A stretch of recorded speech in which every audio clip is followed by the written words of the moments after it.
ہے غامدی صاحب، سننے میں آتا ہے کہ جب دین میں کسی بات پر بحث ہوتی ہے تو کوئی لوگ جو کسی جگہ بیٹھے ہوتے ہیں، مختلف مسالک سے ان کا تعلق ہوتا ہے، تو جب کسی معاملے پہ وہ متفق نہیں ہوتے اور قرآن مجید کے بارے میں انہیں کوئی واضح حل نظر نہیں آتا تو عمومی طور پہ وہ حدیث کوٹ کر دیتے ہیں.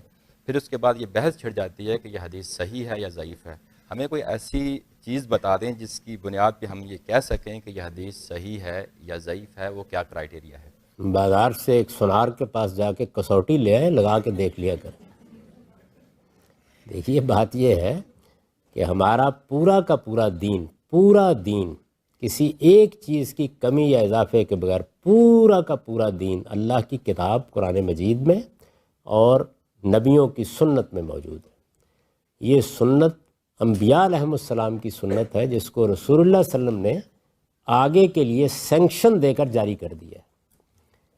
یہ نماز آپ اسی کے مطابق پڑھتے ہیں، روزے آپ اسی کے مطابق رکھتے ہیں، حج آپ اسی کے مطابق کرتے ہیں.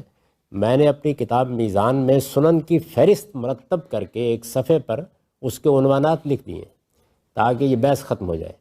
یہ سنت ہم کو کسی حدیث سے نہیں ملی، یہ مسلمانوں کے اجماع اور تواتر سے ملی. جیسے قرآن مجید مسلمانوں کے اجماع سے ملا ہے، یعنی لاکھوں صحابہ کرام نے اس قرآن کو حاصل کیا، لکھنے والوں نے لکھا، بولنے والوں نے بول کر آگے پہنچایا، یاد کر کے آگے پہنچایا، نسلاً بعد نسلاً یہ اسی طرح منتقل ہو رہا ہے. یعنی اس وقت بھی ہزاروں لوگ اس کو زبانی یاد کیے ہوئے ہیں، بلکہ لاکھوں لوگ، اور ہر جگہ لکھا جا رہا ہے. تو رسالت مآب صلی اللہ علیہ وسلم نے ایسے ہی سنن کو جاری کر دیا. نماز 5 وقت پڑھائی، مسلمانوں کی ایک نسل نے دوسری نسل کو دے دی، دوسری نے تیسری کو دے دی. حج ہر سال کرانا شروع کر دیا، وہ اسی طریقے سے ہر سال منتقل ہونا شروع ہو گیا. رمضان کے روزے آنا شروع ہو گئے. غرض یہ کہ تمام سنن اللہ تعالیٰ نے یہ عنایت فرمائی ہے کہ مسلمانوں کی چونکہ ایک بڑی تعداد دنیا میں رہی ہے تو ان کے اجماع اور تواتر سے منتقل ہوئی ہیں. ویسے ہی ہر اختلاف سے بالا ہیں، جیسے کہ قرآن مجید اختلاف سے بالا ہے. یہ سمجھ لیجئے کہ یہ حدیث کیا ہے. پہلے اس کی نوعیت جاننی، جیسے میں نے ابھی آپ کو بتایا سود کیا ہے، تو یہ سمجھیے کہ حدیث کیا ہے. یعنی رسالت مآب صلی اللہ علیہ وسلم قرآن اور سنت کی صورت میں پورا دین دے کر دنیا سے رخصت ہو گئے.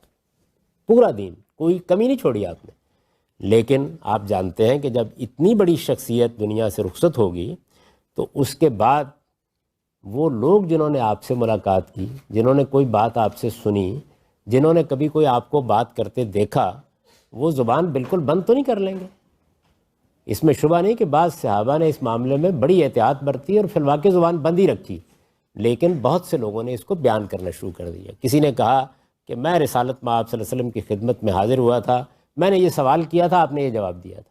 کسی نے کہا میں نے آپ کو فلاں کام کرتے دیکھا تھا. کسی نے کہا کہ آپ میرے گھر تشریف لائے تھے، وہاں یہ گفتگو آپ کے ساتھ ہوئی تھی. تو لوگوں نے یہ باتیں بیان کرنا شروع کر دیں. پھر جنہوں نے ان سے سنی انہوں نے بیان کرنا شروع کر دی، پھر جنہوں نے ان سے سنی انہوں نے بیان کرنا شروع کر دی. تو کوئی 80-90 سال تک اسی طریقے سے یہ باتیں لوگوں میں گردش کرتی رہیں، یہاں تک کہ بعض جلیل القدر اہل علم کو یہ خیال ہوا کہ رسول اللہ صلی اللہ علیہ وسلم کی نسبت اس طرح کی باتیں بڑے فتنے کا باعث بن جائیں گی، تو ان کی تحقیق کرنی چاہیے. یہ کیا ہے؟ یہ ہسٹوریکل ریکارڈ ہے، تاریخی ریکارڈ ہے جو لوگوں کی زبانوں پر تھا. اس کو بعض لوگوں نے چھوٹی چھوٹی کتابوں میں مرتب کرنا شروع کر دیا، بعض نے یہ واقعات لکھنے شروع کر دیے. پھر یہ خیال ہوا کہ اس میں تو لوگ بڑی غلطیاں کر رہے ہیں. بیان کرنے والے بعض اوقات کوئی اومیشن کر دیتے ہیں، کسی ٹکڑے کو حذف کر دیتے ہیں، کوئی بات پوری نہیں بیان کرتے، کبھی ان کے سمجھنے میں غلطی ہوتی ہے. اسی طریقے سے بہت سے لوگ ہیں کہ جنہوں نے یہ دیکھ کر کہ مجلسوں میں لوگ ان کی باتیں بہت سنتے ہیں، ہزاروں کی تعداد میں اکٹھے ہو جاتے ہیں. ظاہر ہے رسول اللہ صلی اللہ علیہ وسلم سے ہم سب کو محبت ہمیشہ رہی ہے، تو وہ گڑنا بھی شروع ہو گئے، کہانیاں خود بناتے ہیں. تو بڑی تحقیق کر کے اس ہسٹوریکل ریکارڈ کو، یعنی پہلے اس لفظ پہ بہت اچھی طرح غور کر لیجئے، اس تاریخی ریکارڈ کو ہمارے محدثین نے مرتب کرنا شروع کیا. یعنی جو اس فن کے ماہر لوگ پیدا ہوئے ان کو محدثین کہتے ہیں، تو انہوں نے اس کو مرتب کرنا شروع کیا اور پھر اپنی اپنی تحقیق کے مطابق کتابیں بھی لکھیں.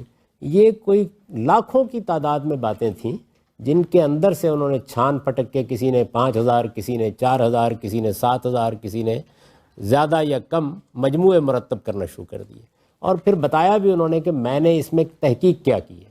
تو تحقیق کے لیے جو معیار بنایا گیا وہ یہ تھا کہ جب کوئی شخص یہ بتائے گا کہ میں نے رسول اللہ صلی اللہ علیہ وسلم کو یہ کہتے ہوئے سنا ہے یا یہ کرتے ہوئے سنا ہے، تو ہم یہ دیکھیں گے کہ وہ پوری چین جو بیان کر رہا ہے، یعنی وہ کہے گا نا 80 90 سال 100 سال ہو گیا ہے، وہ کہے گا میں نے فلاں سے سنا، میں نے فلاں سے سنا، اس نے فلاں سے سنا، تو ہم تحقیق کر کے دیکھیں گے کہ یہ لوگ کیسے تھے، جھوٹے تو نہیں تھے، لپاٹیے تو نہیں تھے، گپ لگانے والے تو نہیں تھے، اچھے لوگ تھے، یہ دیکھیں گے۔ حافظہ دیکھیں گے ان کا کیسا تھا، یعنی بات سمجھنے کی صلاحیت بھی تھی، یاد رکھنے کی صلاحیت بھی تھی یا نہیں تھی۔ تاریخی لحاظ سے دیکھیں گے کہ کسی زمانے میں ان کی ملاقات کا بھی امکان ہے، یعنی ایسا تو نہیں ہے کہ ایک توران میں تھا ایک ایران میں تھا اور ایک دوسرے کی بات بیان کر رہے ہیں۔ تو یہ 3 باتیں انہوں نے کہا کہ ہم بیان کرنے والوں میں دیکھیں گے، اور اسی طریقے سے انہوں نے یہ کہا کہ ہم 2 باتیں خلاصے کے طور پر بیان کر رہا ہوں، اس ٹیکسٹ میں بھی دیکھیں گے جو بیان کر رہا ہے، جو بات بیان کی جا رہی ہے اس میں بھی دیکھیں گے۔ ایک یہ کہ وہ قرآن مجید کے خلاف تو نہیں ہے، سنت کے خلاف تو نہیں ہے، یعنی کوئی چیز ایسی تو نہیں کہ جو قرآن اور سنت کے خلاف ہو۔ میں نے عرض کیا نا کہ پورا دین قرآن اور سنت کے اندر موجود تھا، تو کوئی چیز رسول اللہ صلی اللہ علیہ وسلم نے جو ہمیں اللہ کی کتاب دی ہے اس کے خلاف تو نہیں، اور جو سنت جاری کی ہے اس کے خلاف تو نہیں ہے۔ ایک آدمی بیان کر رہا ہے، تو پہلی چیز یہ دیکھیں گے۔ دوسری چیز یہ دیکھیں گے کہ کوئی چیز علم اور عقل کے مسلمات مانی ہوئی باتیں ان کے خلاف تو نہیں ہے۔ اگر اس سارے کرائٹیرین پر کوئی روایت پوری اترے گی تو اس کو ہم اپنی کتاب میں لکھیں گے، اور اس کے بارے میں بھی لوگوں کو یہ بتا دیں گے کہ یہ کوئی یقینی بات نہیں ہے، بلکہ ہم نے اپنی تحقیق کر لی ہے، ظن غالب ہے، غالباً رسالت میں آپ صلی اللہ علیہ وسلم نے اس طرح فرمایا ہوگا۔ چنانچہ وہ بڑی احتیاط کرتے تھے کہ جب اس طرح کی کوئی بات بخاری یا مسلم میں پڑھتے تھے یا سناتے تھے لوگوں کو، تو اس کے بعد سنانے کے بعد کہتے تھے او کما قال رسول اللہ صلی اللہ علیہ وسلم، یعنی یہ بات یا اس طرح ہے یا پھر جیسے حضور نے کہی ہوگی یا جیسے کی ہوگی، کیونکہ ہم حتمی طور پر یہ بات نہیں کہہ سکتے۔ تو یہ ہے حدیث۔ اس میں ہمارے لیے ظاہر ہے کہ یہ رسالت مآب صلی اللہ علیہ وسلم کا تاریخی ریکارڈ ہے، اس میں بڑی اعلیٰ چیزیں ہیں، رسالت مآب صلی اللہ علیہ وسلم کی باتیں ہیں، سوالوں کے جوابات ہیں، آپ کی سیرت ہے، آپ کا اسوہ حسنہ ہے، آپ نے کیسے دین پر عمل کیا، جو دین دیا اس پر کیسے عمل کیا، بہت اعلیٰ چیزیں ہیں اس کے اندر۔ لیکن اس کے ساتھ میں نے جیسے کہ عرض کیا کہ بہت سی ایسی چیزیں بھی شامل ہو گئی ہیں کہ جس میں کہیں اومیجن ہو گئی ہے، کہیں کوئی چیز رہ گئی ہے، کہیں بات سمجھنے والے سے غلطی ہو گئی ہے، تو اس پر تحقیق کا سلسلہ جاری رہتا ہے ہمیشہ۔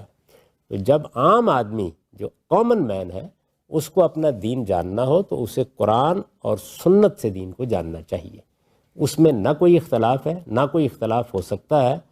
حدیث کے معاملے میں چونکہ یہ خالص تاریخی ریکارڈ کا انالیسس ہے، اس میں بہت ایک کرٹیکل اپریسیشن اس کی کرنی پڑتی ہے، تو اس وجہ سے اس میں علماء سے مدد لے لینی چاہیے، جو ماہرین ہیں ان سے معلوم کر لینا چاہیے۔ کوئی بات اگر آپ کی سمجھ میں نہیں آ رہی اس کو سمجھ لینا چاہیے، اور اگر کوئی بات اس کے باوجود سمجھ میں نہ آئے تو بس گریز کر لیجئے۔ اس کی وجہ یہ ہے کہ لوگوں نے بیان کر دیا، ہو سکتا ہے حضور کی بات ہو سکتا ہے آپ کی بات نہ ہو۔